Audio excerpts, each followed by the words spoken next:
Every fictional genius you admire, Ayanokoji, L Lawliet, characters people call supercomputer brains, didn't come from nowhere in the writer's minds.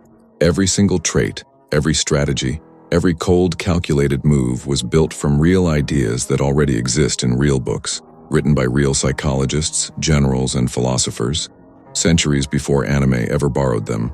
Today I'm giving you the actual library, 11 books that, if you genuinely read and applied them, would build a mind sharper than most fictional geniuses on screen. No fluff, no filler pics. Let's go straight into it. Book 1 is Thinking Fast and Slow by Daniel Kahneman, a Nobel Prize-winning psychologist. This book maps out the two systems running your brain. System 1, fast and instinctive, and System 2, slow and deliberate, and shows you exactly where your own judgment quietly fails without you noticing. If you've ever wondered how a character can predict someone's next move before they make it, this book is the actual mechanism behind reading human error patterns. Book 2 is Meditations by Marcus Aurelius, a Roman emperor who wrote this as a private journal, never meant for publication. It's the closest thing history has to watching a genuinely powerful mind train itself in real time, controlling anger, detaching from outcomes, staying rational under enormous pressure.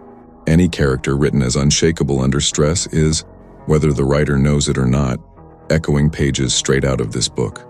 Book 3 is The Art of War by Sun Tzu, written over 2,000 years ago and still taught in military academies and business schools today. It's not really about literal battle. It's about information, positioning, and knowing when not to fight at all. The core idea that winning without conflict is the highest form of victory is the exact blueprint behind any strategist character who wins a room just by walking into it correctly prepared. Book 4 is Influence by Robert Cialdini, a psychologist who spent years studying real sales and persuasion tactics from the inside, including working undercover in used car dealerships and charities. This book breaks down the actual documented psychological triggers, reciprocity, scarcity, social proof, that make people say yes before they've consciously decided why. If you want to understand how someone reads a room and moves people without them noticing, this is the real research-backed version of that skill. Book 5 is Man's Search for Meaning by Viktor Frankl, a psychiatrist who survived multiple concentration camps during World War II. This isn't a productivity book. It's a first-hand account of how the mind survives when everything external is stripped away, and it's the most real example that exists of the kind of detachment and inner control that calm, hard-to-break characters are usually written to represent. Book 6 is The 48 Laws of Power by Robert Greene. This one is genuinely double-edged. It catalogs how power has actually been won and lost throughout history, through real historical case studies, and it will make you far better at recognizing manipulation the moment you see it. Read it to defend yourself first, not to become a villain. Book 7 is Mastery, also by Robert Greene, which studies how real historical figures, from Darwin to Da Vinci, spent years in deliberate, unglamorous skill building before their breakthrough moments. It's the antidote to thinking genius appears overnight, and the direct real-world source behind any character whose calm confidence is actually built on quiet, invisible years of preparation. Book 8 is Deep Work by Newport, a computer science professor who built an entire framework around the idea that focused, distraction-free effort produces disproportionately better results than scattered, always connected effort. This is a modern, practical manual for the kind of concentrated processing that fictional strategists are often drawn using, minus the dramatic music. Book 9 is Atomic Habits by James Clear, which takes something as unglamorous as habit formation and shows, with real behavioral science, how tiny, consistent actions compound into major identity change over time. No fictional genius was actually born a genius. This book is the real mechanism behind the years of invisible repetition that any writer conveniently skips over in a flashback montage. Book 10 is The Body Keeps the Score by Bessel van der Kolk, a psychiatrist whose decades of clinical research show how stress and unresolved emotional patterns physically live in the nervous system and quietly shape decision-making long after the original event is forgotten. This is the missing piece most self-improvement content skips entirely. Real mental sharpness isn't just built through discipline, it also requires understanding what's already running underneath your discipline without your permission. Before the final book, here are two more that deserve a place in this library. Antifragile by Nassim Taleb, a former options trader turned academic, introduces a concept most people have never even considered, that some systems don't just survive stress and disorder, they actually get stronger from it, the same way muscles grow from being deliberately torn down.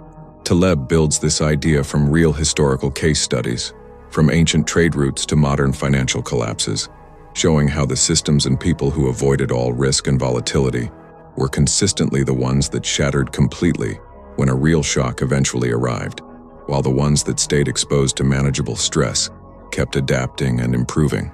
This directly explains why deliberately hard, uncomfortable training builds a mind that holds up under real pressure, while a mind that's only ever been protected and coddled collapses the first time reality actually pushes back.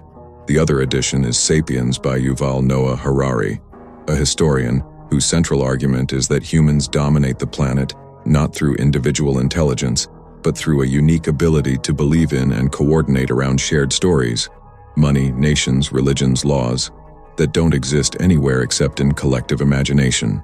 Understanding this changes how you read every system around you, because once you see that most of the structures controlling your life are agreed upon fictions rather than fixed laws of nature, you stop treating them as unchangeable and start seeing where the actual leverage points are. Any character written as someone who manipulates systems rather than just people is, at the core, operating on exactly this insight. Book 11, and the one I'd call the actual foundation underneath everything else on this list, is Extreme Ownership by Jocko, Willink, and Leif Babin, two former Navy SEAL officers writing from real combat leadership experience. Its core argument is brutally simple.